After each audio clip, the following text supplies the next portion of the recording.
नमस्कार। जीके कुल ट्रैकर में आपका स्वागत है। SSC GD previous years papers श्रृंखला का यह दूसरा वीडियो है, जिसमें हम 11 फरवरी 2019 के सेकेंड शिफ्ट का पेपर हल करेंगे। चलिए शुरू करते हैं रीजनिंग से। का पहला प्रश्न है, उस विकल्प का चयन करें जो सही रूप से रिक्त स्थान की पूर्ति करते हुए श्रृंखला को पूरा करेगा। ये आपको नंबर सीरीज दी गई है। 5 है, 8 है, 13 है, 20 है, 29 है, 53 है। यहाँ पर क्या आएगा ये आपसे पूछा गया है। तो देखिए 5 से 8 तक पहुँचने में हमें क्या करना पड़ा, प्लस के 3। 8 से 13 तक पहुँचने में हमें क्या करना पड़ा है, प्लस के 5। 13 से 20 तक पहुँचने में हमें क्या करना पड़ा, प्लस के 7। ठीक है, इसी प्रकार यहाँ पर प्लस के 9 और यहाँ से यहाँ तक पहुँचने में अब क्या करना पड़ेगा आप बताइए।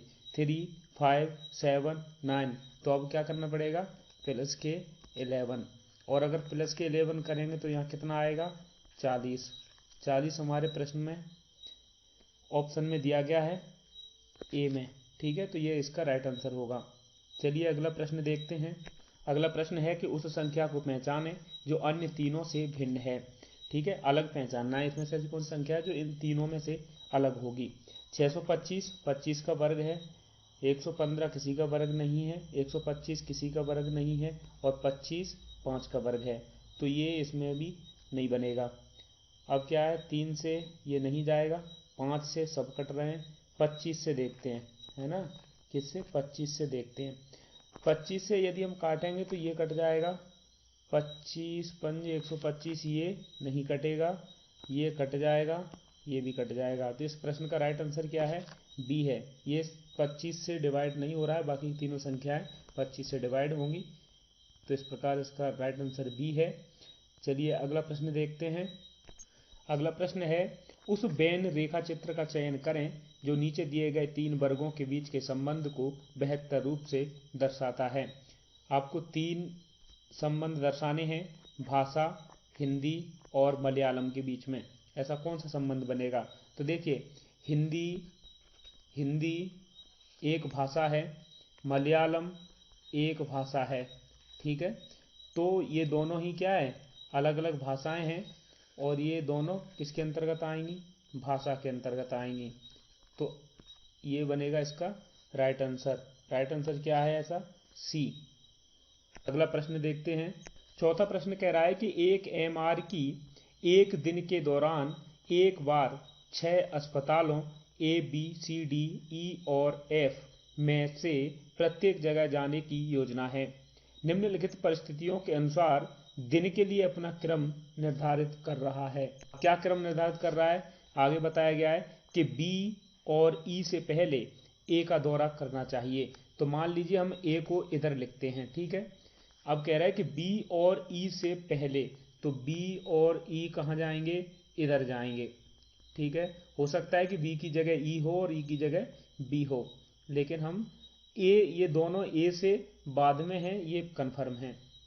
ठीक है, अगली लाइन पढ़ते हैं कि डी से पहले बी का दौरा होना चाहिए। बी हमारे पास यहाँ है, डी से पहले होना चाहिए, तो डी को हम यहाँ रख सकते हैं।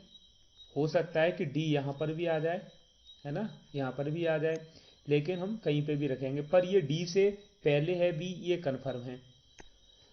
अगला निर्देश देता है कि जो तीसरे अस्पताल के लिए जाता है उसे सी होना चाहिए। अगर हमारे पास 6 अस्पताल हैं, उनमें से तीसरा जो तीसरे नंबर पर है वो क्या है, सी है। तो ये हमें याद रखना है। अब ये सी यहाँ पर कहीं पर भी आ सकता है।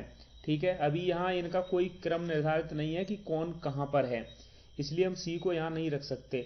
अब हम इसके ऑप्शन से इसको हल करेंगे, क्योंकि हम मानते हैं कि जब भी इसमें मतलब जानकारी उतनी पूर्ण नहीं है, ऑप्शन से देखने पर पता चल रहा है कि ऑप्शन में सबका क्रम पूछा गया है। पूछा क्या गया है कि निम्नलिखित में से कौन सा आदेश हो सकता है जिसमें एमआर 6 अस्पतालों का दौरा करता है, यानी कि पूरों का क्रम पूछा गया है, पूरे हॉस्पिटल्स का। ठीक है, तो अब हम देखेंगे, ये हमें पता है कि सी जो है वो तीसरे नंबर पर है, तो हम अपने ऑप्शन में देखेंगे कि सी तीसरे नंबर पर किस किस में है, वो हमारे प्रश्न का राइट आंसर हो सकता है। तो ए में देखिए सी बिल्कुल बीच में है, नहीं है ना, बिल्कुल बीच में नहीं है, परंतु तीसरे नंबर पर जरूर है। ठीक है, तीसरे नंबर पर जरूर है। अब देखिए अगली इनकी लाइन है कि बी ई से पहले, अब इस लाइन को फॉलो करना है हमें। यहाँ पर ए है, ठीक है, लेकिन ये जो बी और ई से पहले ए होना चाहिए, जो है बी और ई से पहले ए है, ठीक है, लेकिन डी डी से पहले बी होना चाहिए। क्या डी से पहले बी है?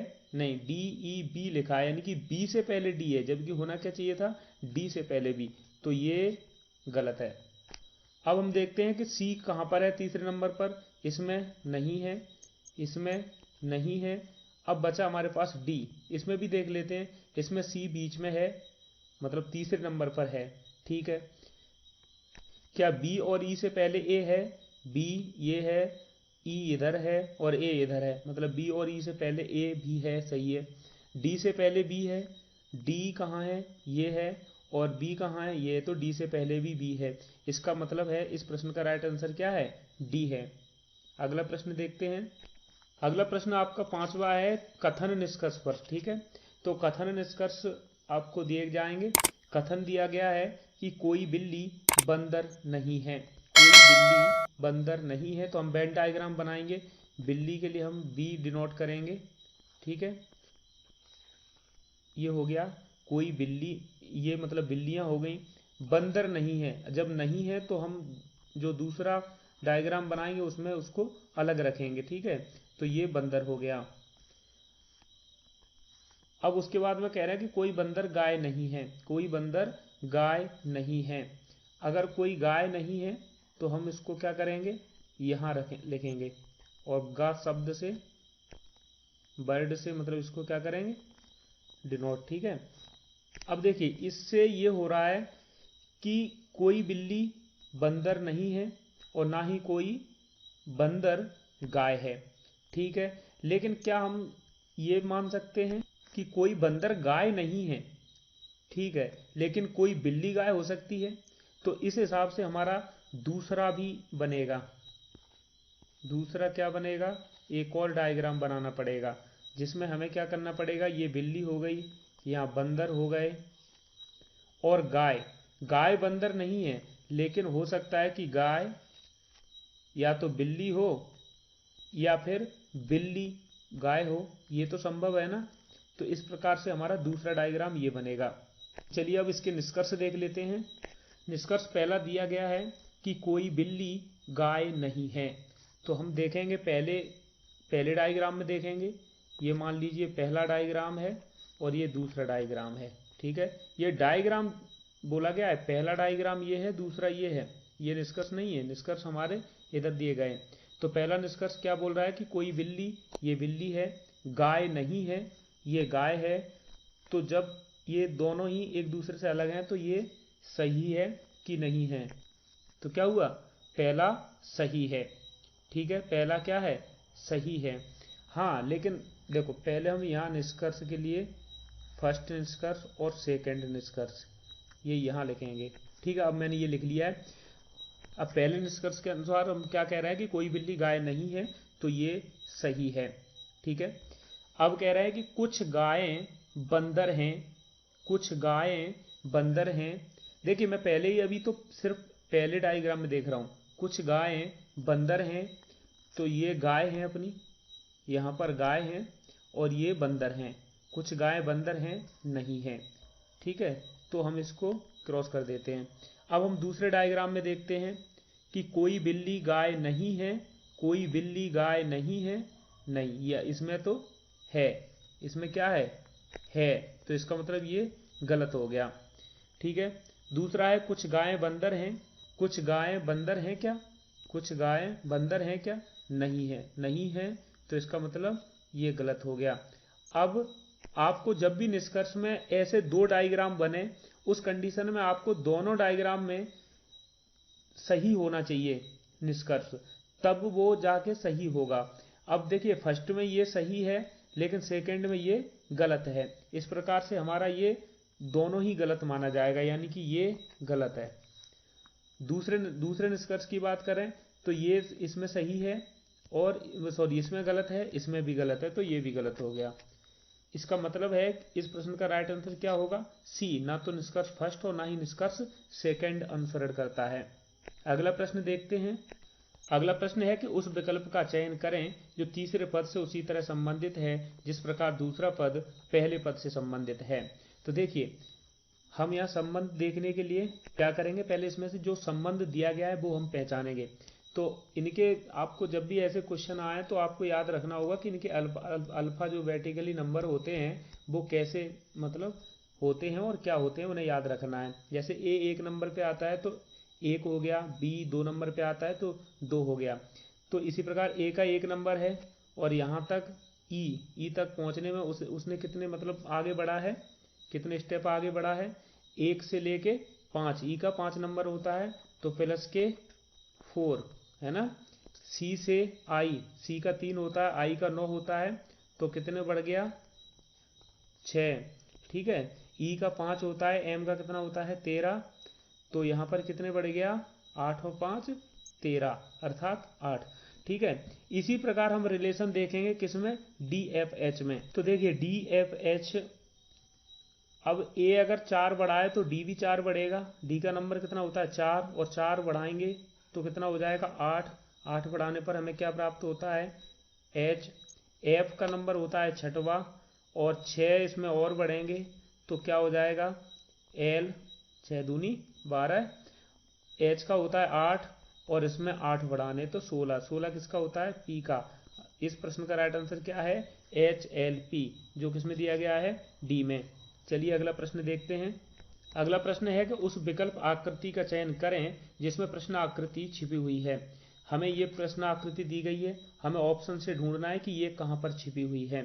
तो देखिए ए में देखने पर तो वैसे ही क्लियर हो रहा है कि इसमें नहीं है, बी में भी क्लियर है, सी में भी क्लियर है, क्योंकि यहाँ से ऐसे होना चाहिए था जो नहीं है।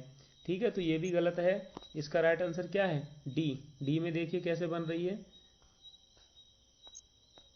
ये सेम आकृति बन रही है। ठीक है, तो इसका राइट आंसर क्या है डी है। अगला प्रश्न देखते हैं। अगला प्रश्न फिर से नंबर सीरीज पर आधारित है। ठीक है, इसमें क्या हो रहा है 50 से 49, 49 से 47, फिर 44, तो कुल मिला के इसमें भी घट रहा है और वो भी आराम से घट रहा है। तो हम पहले घटा के देख लेते हैं। यहाँ से यहाँ -1, 47 तक -2, उसके बाद में 47 से 44 -3, 44 से 40 -4, और यहाँ से यहाँ तक देखें तो -5। अब बताइए यहाँ से -1 हुआ, -2, -3, -4, -5, तो अब क्या होना चाहिए -6 होना चाहिए। -6 अगर 35 में से हम करेंगे यहाँ पर तो क्या आएगा 29 आएगा। क्या आएगा 29 आएगा। और अगर अगली बार देखेंगे यहाँ से यहाँ तक के लिए तो -7 होगा, माइनस का 7 होगा, और 29 में से 7 गए तो कितना होगा 22 बचेगा। तो इस प्रश्न का राइट आंसर क्या है सी है, अर्थात 29 आएगा। अगला प्रश्न देखते हैं। अगला प्रश्न है कि निम्नलिखित में से कौन सी उत्तर आकृति दी गई आकृति को पूरा करेगी। यहाँ क्या आएगा ये प्रश्नवाचक चिन्ह के स्थान पर। ठीक है, तो हम देख रहे हैं कि इसके जो 3 आकृतियां बनी हैं तो इनमें प्रत्येक में 3-3 लाइनें खींची गई हैं इनके कॉर्नर पर, जो हमारे ऑप्शन में सभी में खींची गई हैं, तो इससे हमें कुछ नहीं मिलेगा। ठीक है, अब हम देखते हैं कि इसमें यहाँ जो बीच में ये आयताकार एक बन रही है रेखा, आयताकार आकृति बन रही है, तो यहाँ पे क्या किया गया है ये किया गया है। ठीक है, तो इसमें से ये जो हिस्सा है ये हिस्सा कहाँ आएगा इस आकृति में आना चाहिए, जो हमारे साथ सिर्फ सी में नहीं है, तो सी को हम क्रॉस कर देते हैं, ए बी और डी में है। ठीक है, अब हम देखेंगे इसमें एक बीच में गोल सर्किल सा बनाया गया है। ठीक है, और यहाँ से ऐसे लकीरें खींची गई हैं आमने सामने। तो ये जो ये हिस्सा है ये वाला, इस हिस्से को हम अपनी उत्तराकृति में देखेंगे तो ये ए में नहीं है, बी में है, ठीक है, तो बी में है, सी में भी है, सॉरी डी में भी है, बी में और डी में है, तो इन दोनों में से हमारा कोई प्रश्न का उत्तर है। अब आप देख रहे होंगे कि यहाँ पे जो ये आकृति बीच में बन रही है, इसमें यहाँ पर भी ऐसे करके एक एंगल बनाया गया है जो हमारे सिर्फ ऑप्शन बी में है। तो इस प्रश्न का राइट आंसर क्या है? बी है। अगला प्रश्न देखते हैं। अगला प्रश्न है कि उस विकल्प का चयन करें जो दर्पण के दाएं ओर रखे जाने पर दी गई आकृति की दर्पण छवि से सर्वाधिक मेल खाता है। हमने आपको पिछले पेपर में भी बताया था कि जब भी कोई रेखा है, एक्स वाई रेखा है, और अगर इसमें इधर कोई चीज़ लिखी गई है या इधर कोई चीज़ छपी हुई है, मान लीजिए ए और सी है, तो ये हमेशा दाएं से बाएं होता है, ठीक है, और अगर बाएं लिखा गया है तो दाएं होता है। ऐसे मतलब इनकी आकृति चेंज होती है, ठीक है। तो ए को हम ए ही लिखेंगे क्योंकि ए में तो कोई चेंज हो नहीं सकता। सी जो है, सी इसके उल्टे हो जाता है। इसी प्रकार इस प्रश्न आकृति में ये आपको लाइन दी गई है, तो देखिए ये यहाँ से हिलेगी, नहीं हिलेगी, ये यहाँ से हिलेगी, नहीं हिलेगी। हम इस लाइन को उठा के इधर लाएंगे, बस इतना सा करना है, ठीक है। तो हमारे पास क्या प्राप्त होगा? ये लाइन ऐसे हो जाएगी, ठीक है, और ये यहाँ की यहीं रहेगी, तो ये ऐसे हो जाएगी। और ऐसा किस प्रश्न उत्तर आकृति में दिया गया है? तो ऐसा दिया गया है बी में, ठीक है। तो इस प्रश्न का राइट आंसर क्या है? बी है। अगला प्रश्न देखते हैं। प्रश्न है कि यदि KITCHEN को कूट भाषा में LKWGMKU लिखा जाता है, तो उसी कूट भाषा में शैम्पू को क्या लिखा जाएगा, ठीक है। तो देखिए किचन को अगर LKWGMKU लिख रहे हैं तो हम कैसे लिख रहे हैं, यहाँ देखेंगे हम के में से एक बढ़ाएंगे तो के के बाद में क्या आता है अगला? एल, यानी कि +1 हो गया, ठीक है। के का 11 होता है, एल का 12 होता है, तो +1 हो गया। आई का कितना होता है? 9, के का कितना होता है? 11, तो +2 हो गया। इसी प्रकार टी 20 होता है और डब्लू का 23 होता है, तो +के यहाँ 3 हो गया। इसी प्रकार ये पूरी श्रृंखला बढ़ रही है, ठीक है। जानकारी के लिए लास्ट का चेक कर लेते हैं। देखिए यहाँ 1 बढ़ा है, यहाँ 2 बढ़ा है, यहाँ 3 बढ़ा है, यहाँ 4 बढ़ेगा, 5, 6 और 7। एन का कितना होता है? 14, और यू का कितना होता है? 21, तो प्लस के कितने हो रहे हैं? 7। अब हम जानकारी के लिए ये भी कंफर्म हो गया, ठीक है। इस प्रकार हम अपने शैम्पू के लिए भी करेंगे। तो एस का कितना होता है? एस का कितना होता है? 19, और 19 में कितना बढ़ना चाहिए? 1, तो कितना हो गया? 20, और 20 के लिए हमें क्या लिखना होता है? टी। एच का कितना है? 8, 8 में कितने बढ़ेंगे? 2, तो 8 और 2 कितने होते हैं? 10, और 10 किसका होता है? जे का। ए का कितना होता है? 1, 1 में 3 बढ़ाएंगे तो डी, है ना। 1 और 3 कितने होते हैं? 4, 4 किसका होता है? डी का। एम, एम का कितना होता है? 13, 13 में हम कितने बढ़ाएंगे? अब यहाँ 4 बढ़ाएंगे, है ना। कितने बढ़ाएंगे? 4 बढ़ाएंगे। तो एम का कितना होता है? 13, 13 और 4 17, 17 किसका होता है? क्यू का। उसके बाद में पी दिया गया है, पी का कितना होता है? 16, 16 में यहाँ कितने बढ़ना चाहिए इस नंबर पे? 5, तो 5 और 16 कितने होते हैं? 21, 21 का क्या हो गया? यू। और उसके बाद में ओ दिया गया है, ओ का कितना होता है? 15, 15 में यहाँ कितने बढ़ना चाहिए? 6, 15 और 6 21, 21 का फिर से यू, फिर ओ आ गया, ओ का 15 और 7 कितना होता है? 22, और 22 का क्या होता है? भी। तो ये हमारा किस ऑप्शन में दिया गया है? ए में। तो इस प्रश्न का राइट आंसर क्या है? ए है। अगला प्रश्न देखते हैं। अगला प्रश्न है कि दिए गए विकल्पों में से असंगत पहचाने, ठीक है। ईगल झपट्टा मारता है, सही है। सुअर सुकरशाला, सुअर का क्या दिया गया है? उसके रहने का स्थान। राजा महल, राजा के भी रहने का स्थान। पक्षी घोंसला, पक्षी कहाँ रहते हैं? घोंसले में, तो पक्षियों के रहने का स्थान। मतलब BCD में रहने के स्थान दिए गए हैं, और ये जो है इसमें उसकी क्रिया को बताया गया है। तो इस प्रश्न का राइट आंसर क्या है? ए, जो सबसे अलग है। अगला प्रश्न देखते हैं। अगला प्रश्न है कि निम्नलिखित श्रृंखला में आगे आने वाली आकृति का चयन करें। ठीक है, तो देखिए इसमें क्या किया गया है, इसमें लाइन सब बराबर हैं, इसमें सिर्फ और सिर्फ ये जो तीर का निशान है उसको चेंज कर रहे हैं। ठीक है, यहाँ पर ये सीधा जा रहा है ऐसे करके, लेकिन यहाँ पे ये ऊपर हो गया है। तो कितने स्टेप ऊपर चढ़ा, मान लीजिए एक और ये दूसरा। ठीक है, तो यहाँ कितने स्टेप चढ़ा है, एक को गैप किया गया है, एक का गैप है और दूसरे पर पहुंच गया है। ठीक है, अब यहाँ देखेंगे हम तो यहाँ इस दिशा में आ गया है ना। तो यहाँ से कितने स्टेप आगे गया है, एक और दो, और तीसरे पर आ गया है तो यहाँ दो। अब यहाँ देखें तो यहाँ से यहाँ पहुँचा है तो एक दो तीन, तो यहाँ तीन का गैप है, चौथे पर पहुँच जाएगा। अब अगर हम अगले में देखेंगे तो यहाँ चार का गैप होगा और पाँचवें पर पहुँच जाएगा। तो हमें सबसे पहले हमें मतलब उसकी दिशा किधर है, इधर है। ठीक है, तो अब इसको कितने चलाना है, एक दो तीन चार और पाँच, चार का गैप करना है और पाँचवें पे रखना है। तो ये घूम के कैसे हो जाएगा इसका, ऐसे। ठीक है, तो ऐसा हमारी किस प्रश्न उत्तराकृति में दिया गया है, ए में। तो इस प्रश्न का राइट आंसर ए है। अगला प्रश्न देखते हैं।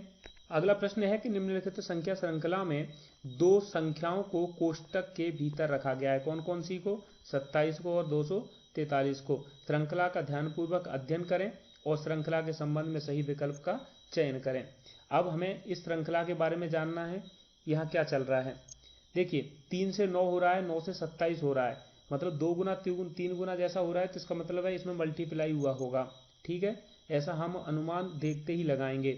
तो 3 का 3 गुणा करेंगे, कितना हो जाएगा, 9।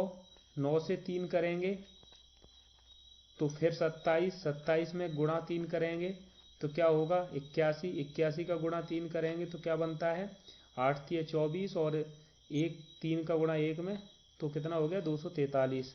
तो ये भी सही है।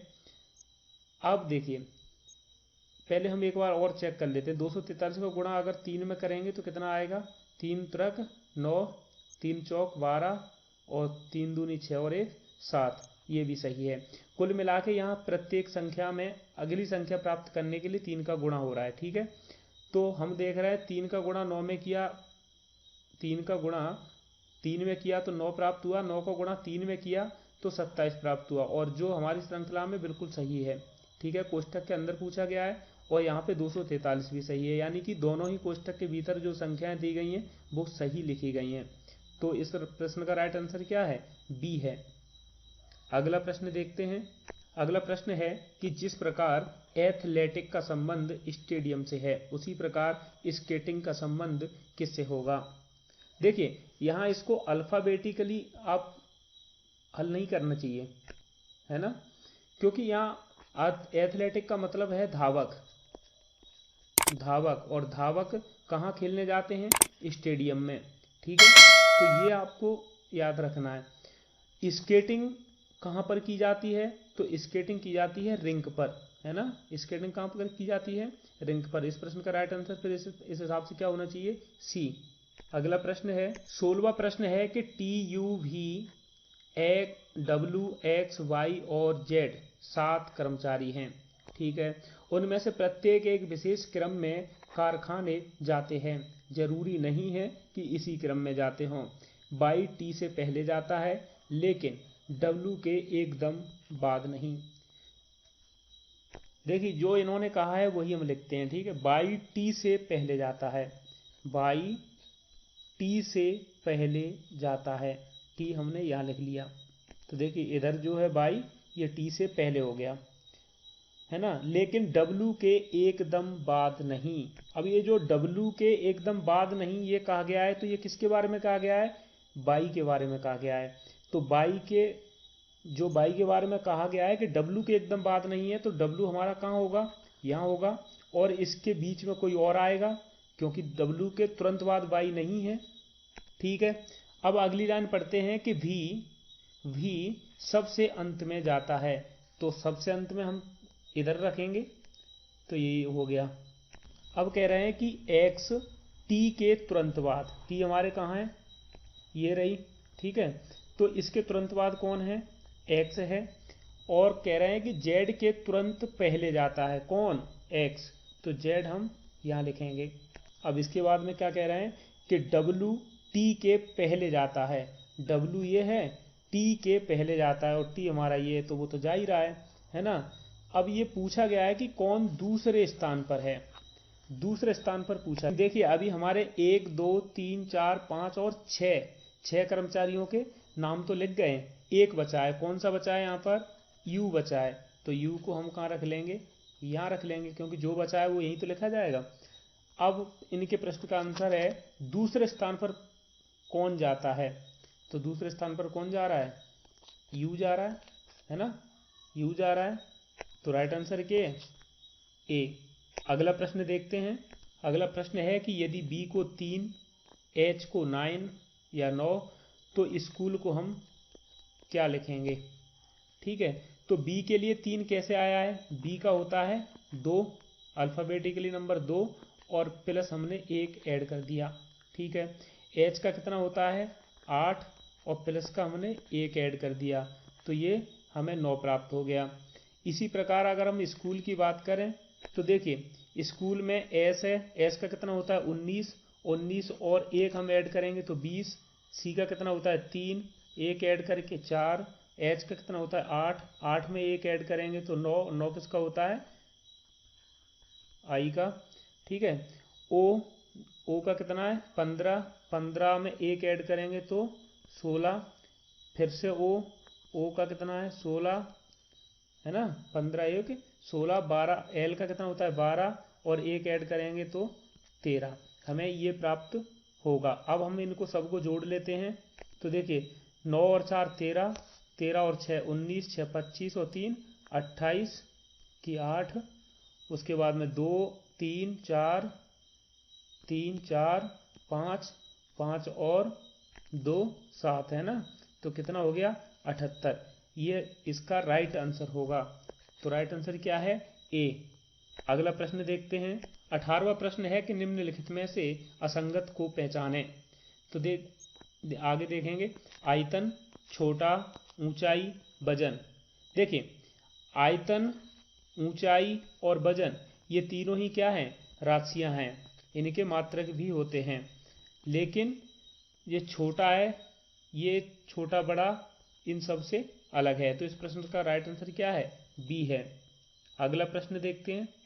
19वां प्रश्न है कि एक वर्गाकार पारदर्शी कागज एक पैटर्न के साथ दिया गया है, 4 विकल्पों में से उस विकल्प का चयन करें जो पारदर्शी कागज को बिंदु से बनाई गई रेखा पर मोड़ने से बनेगा, ठीक है। आपको ये दिया गया है, ये प्रश्न आकृति है, उत्तर आकृति में से इसके प्रश्न की ढूंढना है। तो अब क्या करना है, इसको कह रहे हैं कि इस बीच में से मोड़ें, बीच में से मोड़ें, तो हमें कैसी उत्तराकृति प्राप्त होगी। तो देखिए जब ये हिस्सा यहाँ से ऊपर जाएगा, यहाँ से ऐसे जाएगा, ठीक है, जब ये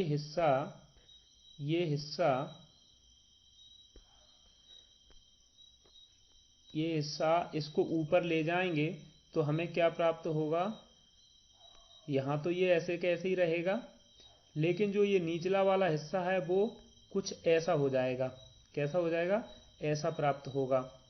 तो हमारा ये यहाँ से कैसे प्राप्त होगा, ऐसे प्राप्त होगा, थोड़ा सा मतलब ऊपर तक जाएगा, क्योंकि ये बीच से काट रहे हैं ना, बीच से काट रहे हैं, तो जब बीच से काटेंगे तो ये बीच से अगर हम काटेंगे तो ये वाला हिस्सा कहाँ पहुँचेगा, कुछ इस हिसाब से बन जाएगा ऐसे, ठीक है। और ये किस प्रश्न उत्तराकृति में दिया गया है, डी में, तो इसका राइट आंसर क्या है, डी। अगला प्रश्न देखते हैं। अगला प्रश्न है कि निम्नलिखित में से असंगत को पहचानें। तो देखिए ऑप्शन ए में दिया गया है ई और वी, ई का कितना होता है 5, और वी का कितना होता है 22, 22 और 5 27, इसका मतलब है ये एक दूसरे के ये अपोजिट हैं, ठीक है। के का कितना होता है 11, पी का कितना होता है 16, 11 और 16 कितने होते हैं 27, इसका मतलब ये भी एक दूसरे के अपोजिट हैं। टी का कितना होता है 4, एक्स का कितना होता है 24, ठीक है। तो ये 4 और 24 कितने होते हैं 28, इसको हम थोड़ा नोट कर लेते हैं ना। अगला देखते हैं, ये एक दूसरे का अपोजिट नहीं है। एच का कितना होता है 8, एस का कितना होता है 19, ये भी 8 और 19 27 होते हैं, ये भी एक दूसरे का अपोजिट है। तो इस प्रश्न का राइट आंसर है सी, जो एक दूसरे के अपोजिट नहीं है। अगला प्रश्न देखते हैं। तो 21वां प्रश्न है कि एक पंक्ति में 5 छात्र बैठे हैं, ठीक है। कितने 5 छात्र हैं, क्या क्या नाम है उनका, ये नाम है अकबर, प्रकाश देवा, है ना, ठीक है। हम आगे पढ़ते हैं कि अकबर बीच में बैठने वाले व्यक्ति के बाईं ओर है। तो अकबर जो है बीच में बैठने वाले व्यक्ति के किस ओर है, बाईं ओर है। तो मान लीजिए ये 5 छात्र बैठे हैं, ठीक है, ये 5 छात्र मान लीजिए। तो बीच वाला हमारा कहाँ है, ये है इसके बाईं ओर। अब इसका बाईं ओर कहाँ होगा, देखिए जब प्रश्न में आपको अगर दे दिया जाए कि मतलब छात्र या जो भी पूछा गया उनका मुख उत्तरी की ओर है तो आप उत्तर मानेंगे, दक्षिण की ओर है तो दक्षिण की ओर मानेंगे। लेकिन अगर नहीं दिया गया है ऐसा कुछ तो आपको सामान्य सिद्धांत मानना है, और सामान्य सिद्धांत ये है कि इन सब का मुख उत्तर की ओर रहेगा, ठीक है। और इस हिसाब से अगर हम देखे जाएं तो अकबर बीच में बैठने वाले व्यक्ति के बाईं ओर है। तो बीच में यहाँ कोई व्यक्ति बैठा है जिसके बाईं ओर किधर होगा, इधर की साइड, है ना। तो फिर यहाँ कौन बैठा है, अकबर, ठीक है, अकबर हो गया। अब कह रहे हैं कि लेकिन शेखर के दाईं ओर है। अब शेखर के दाईं ओर है कौन, ये अकबर, अकबर ही शेखर के दाईं ओर है। तो यहां शेखर हो गया, ठीक है। आगे पढ़ते हैं कि प्रकाश देवा के दाईं ओर है, प्रकाश देवा के दाईं ओर है और राम प्रकाश के दाईं ओर है। अब देवा तो हमें अभी पता नहीं है कि कहां पर है, तो आगे देखें, राम प्रकाश के दाईं ओर है। अब राम है कहीं, राम का भी कंफर्म नहीं है। आगे पढ़ते हैं कि राम बीच में बैठे व्यक्ति से दूसरे स्थान पर है। तो बीच में कौन है, यहाँ पर कोई व्यक्ति बैठा है, दूसरे स्थान पर है। देखिए दूसरे स्थान हो सकता है इधर भी हो और हो सकता है इधर भी हो, क्योंकि यहाँ बाईं और दाईं ओर ऐसा कुछ बोला नहीं गया है। तो इधर तो पहले से ही बुक है ना, शेखर बैठा है। तो अब ये राम कहाँ बैठेगा, इधर की साइड दूसरे नंबर पर। तो यहाँ 1 और यहाँ 2, तो दूसरे नंबर पर कौन है यहाँ, राम। तो अब हम फिर से देखते हैं पीछे, राम प्रकाश के दाईं ओर है। तो प्रकाश को हम कहाँ बिठाएंगे, यहाँ हो गया दाईं ओर। तो राम प्रकाश के कैसे हो गया, दाईं ओर हो गया। अब ये कह रहे हैं कि यहाँ और पीछे देखें तो प्रकाश देवा के दाईं ओर है। तो देवा को हम बीच में बिठाएंगे, देवा को कहाँ बिठाएंगे, यहाँ पर। तो ये देवा के दाईं ओर प्रकाश हो गया, प्रकाश के दाईं ओर राम हो गया। अब हम इस प्रश्न को पहले देखते हैं कि क्या पूछा गया कि कौन व्यक्ति बीच में बैठा है। तो बीच में बैठने वाले व्यक्ति का नाम क्या है, देवा। तो इस प्रश्न का राइट आंसर क्या होगा, इस प्रश्न का राइट आंसर है सी, ठीक है। अगला प्रश्न देखते हैं। अगला प्रश्न फिर से कथन निष्कर्ष पर आधारित है। कथन है कि सभी पेपर किताब हैं। तो हम फिर से डायग्राम बनाएंगे, ये पेपर हैं, सभी पेपर, ये सभी पेपर हैं, ये क्या है, किताब हैं। तो ठीक है, ये किताब बना ली, किताब हो गए। अब कह रहा है कि सभी किताब पपीता हैं। तो ये हमारी सभी किताब हैं और ये क्या है, पपीता हैं। तो हम इनको पपीता बना लिया, ठीक है। अब हम इनके निष्कर्ष देखते हैं। पहला निष्कर्ष कह रहा है कि सभी पेपर पपीता हैं। तो सभी पेपर हमारी ये हैं बीच में, पपीता है, पपीता हमारे बाहर है। तो पेपर उसके अंदर है, तो इसका मतलब ये है कि ये राइट है, मतलब सभी पेपर पपीता है, सही है। अगला निष्कर्ष कह रहा है कि कुछ पपीता पेपर हैं। कुछ पपीता पेपर हैं क्या? देखिए, जब अंदर से अगर हम बाहर की बात करें तो ये सभी होते हैं, मतलब जितना अंदर है वो सभी बाहर वाले के अंदर आएगा। लेकिन अगर बाहर वाले से अंदर की ओर बात करें तो ये सभी पेपर पपीता हैं, तो कुछ पपीता तो पेपर होंगे ही होंगे। तो अंदर की बात करें तो कम में अगर बात कर रहे हैं तो ये इसका सही होगा। तो कुछ की बात की है यहाँ, तो इसका मतलब ये है कि कुछ पपीता पेपर हो सकते हैं। तो इसका ये आंसर भी निष्कर्ष भी राइट होगा। इस हिसाब से दोनों ही निष्कर्ष राइट हैं। तो इस प्रश्न का उत्तर क्या है? डी, अर्थात निष्कर्ष फर्स्ट और सेकंड दोनों ही अनुसरण करते हैं। अगला प्रश्न देखते हैं। तो 23वां प्रश्न है कि दिए गए समीकरण को सही बनाने के लिए किन दो संकेतों को आपस में बदलना होगा। तो देखिए, आपको समीकरण दिया गया है, इसमें से आपको ऑप्शन दिए गए हैं जो चिन्हों से बदलना है। तो इनमें कुछ नहीं हो सकता, इनके ऑप्शन से ही मतलब रख के और चेक कर सकते हैं। ठीक है, तो मान लीजिए हम पहले ए को रखते हैं, यहाँ प्लस रख लीजिए, क्योंकि प्लस और भाग को अगर चेंज कर रहे हैं तो मतलब भाग की जगह क्या प्लस आएगा और प्लस की जगह भाग वाला चिन्ह आएगा। तो यहाँ भाग वाला कर लेते हैं, उसके बाद में यहाँ कोई चेंजेस नहीं आएंगे। ठीक है, तो अब हम अगर बोर्ड मास के नियम से अगर इसको हल करें तो यहाँ 20 से 20 कट जाएगा, क्या आएगा? 1। ठीक है, 20 प्लस 1, और यहाँ 20 गुणा 20 है, तो पहले इसको सॉल्व करेंगे तो क्या आएगा? यहाँ से आया 20 प्लस 1, और यहाँ कुछ बचा नहीं, माइनस 20 गुणा 20। ठीक है, बराबर है 20। तो 20 का 20 में गुणा करेंगे पहले, तो 20 का 20 में होगा कितना? 400, माइनस यहाँ क्या होगा? 1 प्लस के 20। ठीक है, अब 20 और 1 21, 21 में से 400 जाएंगे तो ये कैसे भी 20 नहीं आएगा, तो ये तो हो नहीं सकता। अब बी हम देखेंगे, तो बी को हम देखते हैं, तो बी के लिए क्या है?